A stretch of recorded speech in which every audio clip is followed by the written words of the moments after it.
Hello, I'm Shadeja Richardson. It's Wednesday, January 5th. I'm going to be going over some midterm, from our 5-week midterm exam questions, some points. Okay. All right. So our first question on here is, what are the 5 layers of the epidermis? So, 5 layers of the epidermis is stratum corneum, stratum lucidum, stratum granulosum, stratum spinosum, and stratum germinativum. And that layer, the stratum germinativum, is also called the basal layer. There are 2 layers of the dermis, and the top layer is the papillary layer, and the reticular is the bottom layer of the dermis.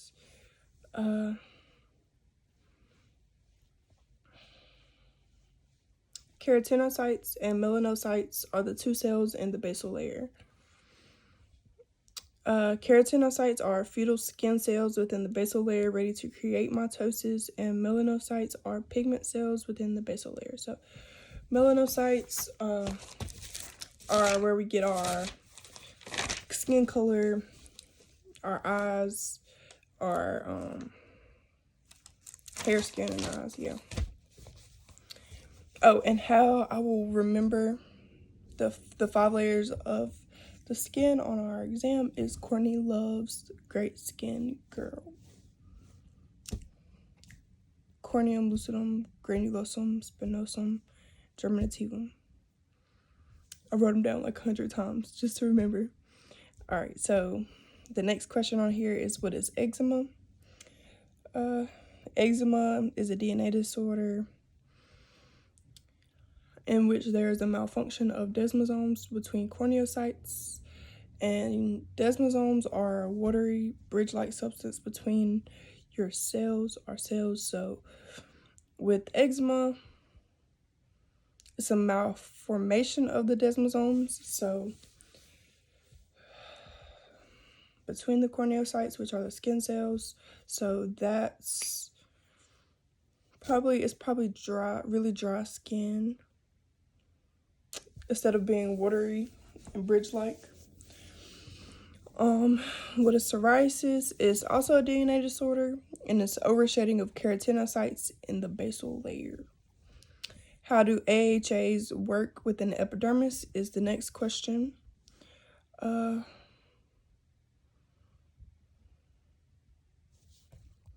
AHAs, or alpha hydroxy acids, that's what AHA stands for.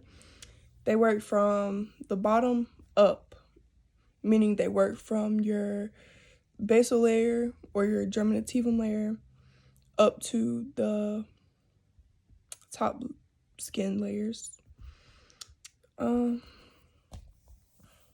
BHAs, or beta hydroxy acids, they work opposite than AHAs. They work from the top down. These acids are more superficial. So, for example, salicylic acid is going to be more superficial than the glycolic acid, which is the AHA. And the thing about salicylic acid, it eats away at dirt and debris within the pore. It's derived from the bark of a willow tree, and salicylic acid neutralizes itself. So it's a self-neutralizer. You could also, an AHA and a BHA, they like used on top of each other. You can neutralize like that. They neutralize each other.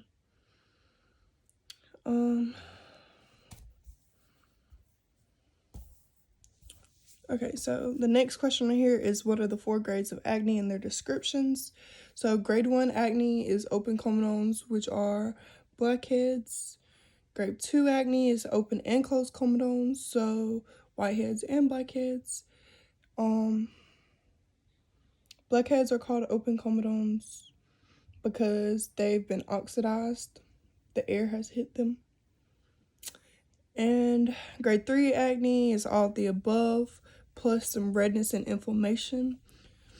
So grade 3 would include black heads, white heads, and redness and inflammation. Grade 4 acne is all of the above plus cysts.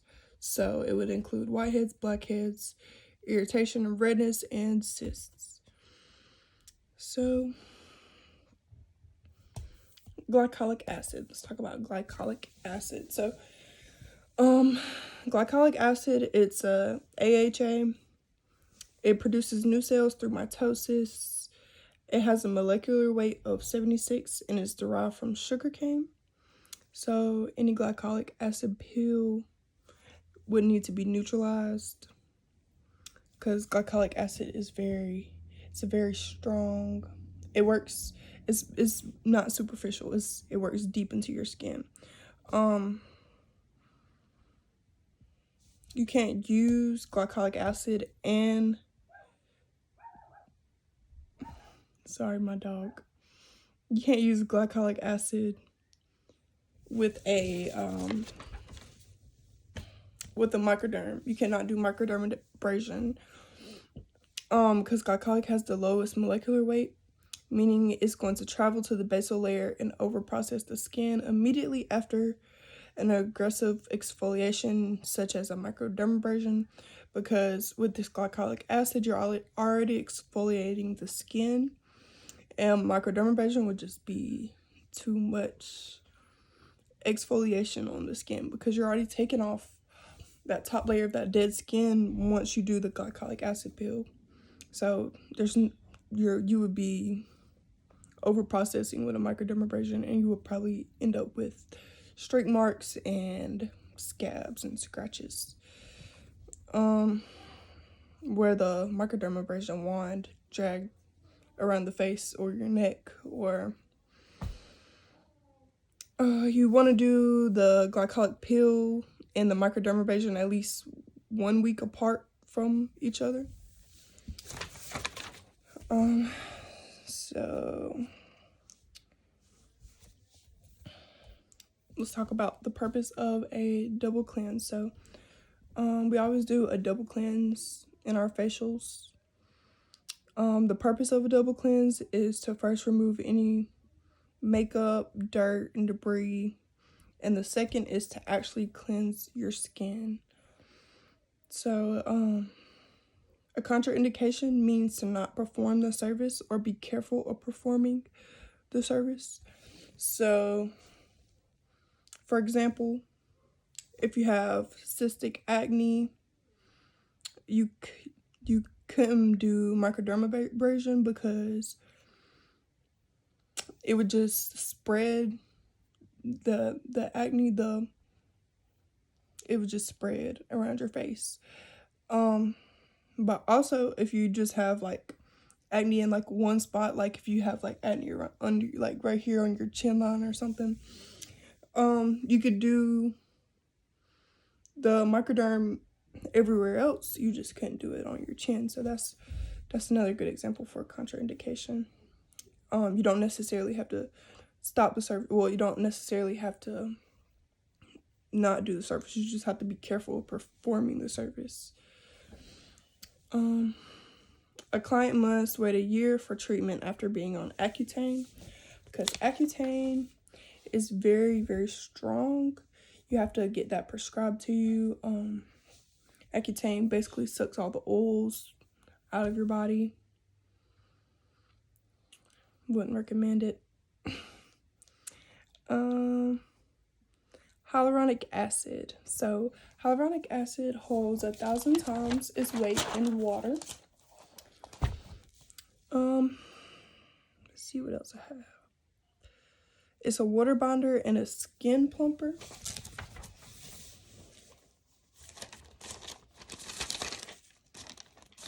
Water bonder, skin plumper.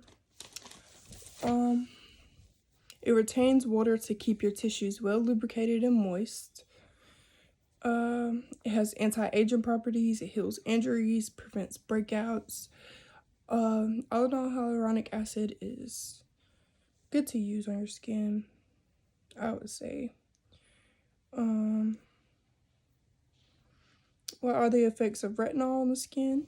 So retinol speeds up cell turnover, skin desquamation or skin shedding. It sheds your skin, so those new layers of skin underneath can come up.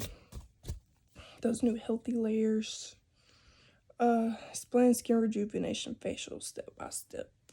Okay, so what we do first in a skin rejuvenation facial, relaxation.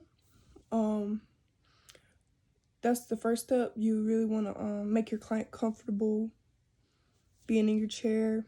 They're vulnerable right there in front of you, so they're trusting you.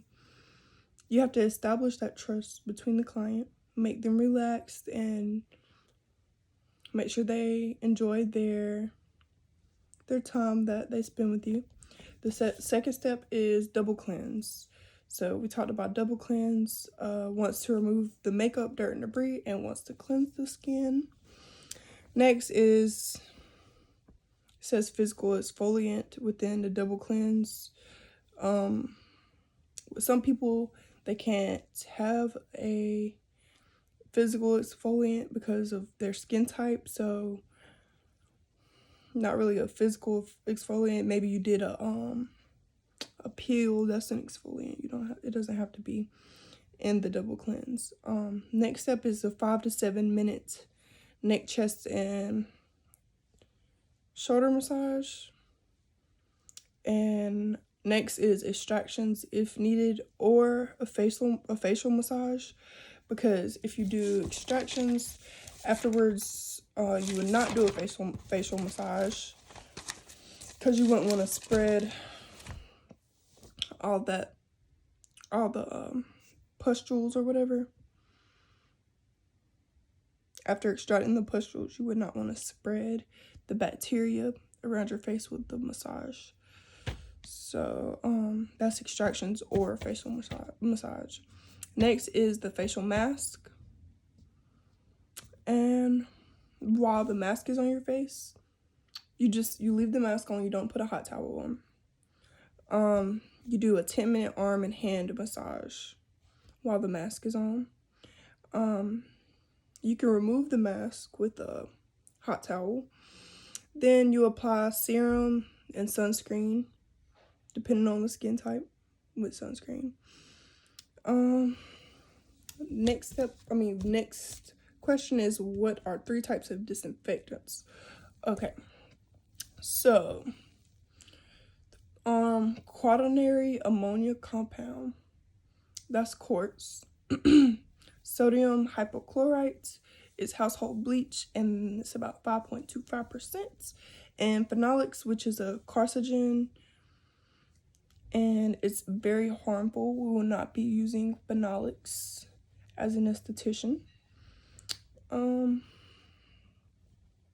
What is OSHA and what does it stand for?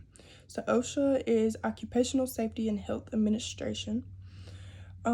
And OSHA regulates health and safety in the workplace. Does the use of describe the use of hard and soft wax. So hard wax is for smaller areas with coarse hair.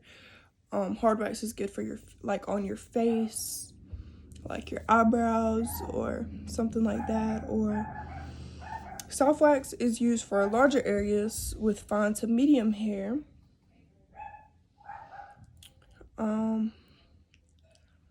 So soft wax would be good for like your arms or your legs, something like that. And soft wax attaches to your skin. Hard wax attaches to the hair. All right, what are the 3 tiers of skincare products and their descriptions? So there's 3 tiers. Tier 1 is over-the-counter products that you would get from like Walmart, Walgreens, CVS. Over-the-counter, sold in big box stores. They have a small percentage of active ingredients, so not gonna really do much to your skin. And the vehicles are larger molecule sizes to buffer the product for less irritation of the skin, and it does not deliver active ingredients well. So these over-the-counter products, they have larger molecular sizes to prevent irritation of the skin. They're more for a wide range of people,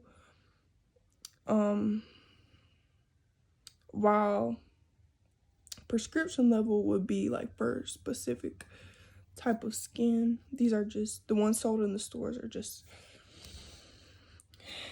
yeah, they don't deliver active ingredients well. So tier 2 is clinical level products, and these are sold by licensed estheticians. They have smaller molecular structure for better delivery into all layers of the epidermis. And as an esthetician, we only can work in the epidermal layer. They have a larger percentage of active ingredients, and the vehicles are small molecular structure and better quality to drive products into the skin where they need to go. These are sold to you by licensed estheticians in like spas or somewhere, but not sold in over-the-counter stores. Okay, and tier 3 is the prescription level products. These are prescribed by your physician and not to be used every day or all the time. So these products are not to be used over time a lot. These can be like Retin-A or hydroquinone.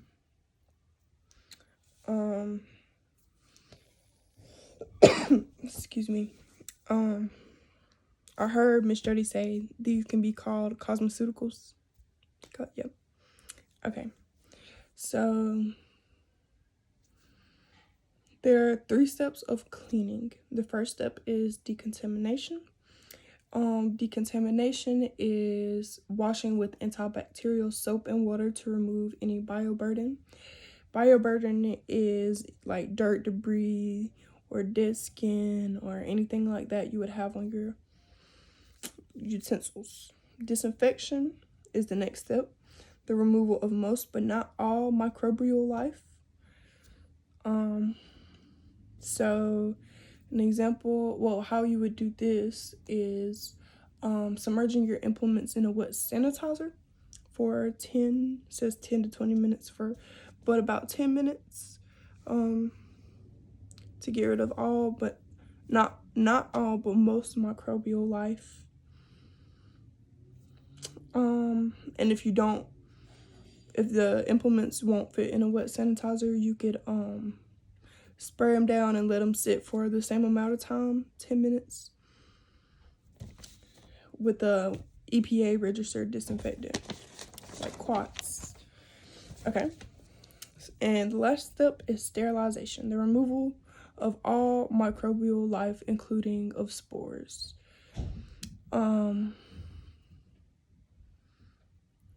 An autoclave is, it says placing metal implements in an autoclave to completely remove all microbial life once a disinfection step is complete. So an autoclave, you don't have to have an autoclave, but if you do have one, it has to be sent once a month, every 30 days, to be spore tested to make sure your autoclave is still working properly. So those are the 3 steps.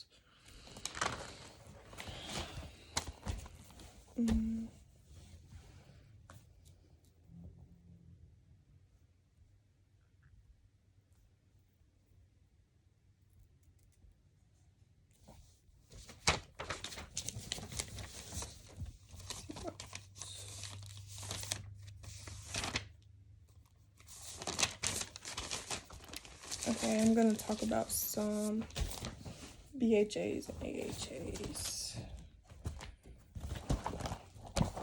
Sorry.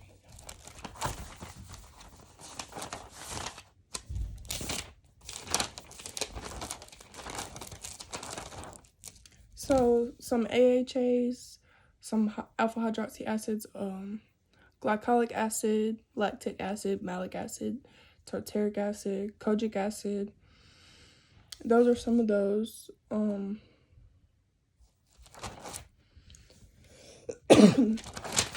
Glycolic acid is derived from sugarcane, has a molecular weight of 76. Lactic acid is derived from sour milk, has a molecular weight of 90.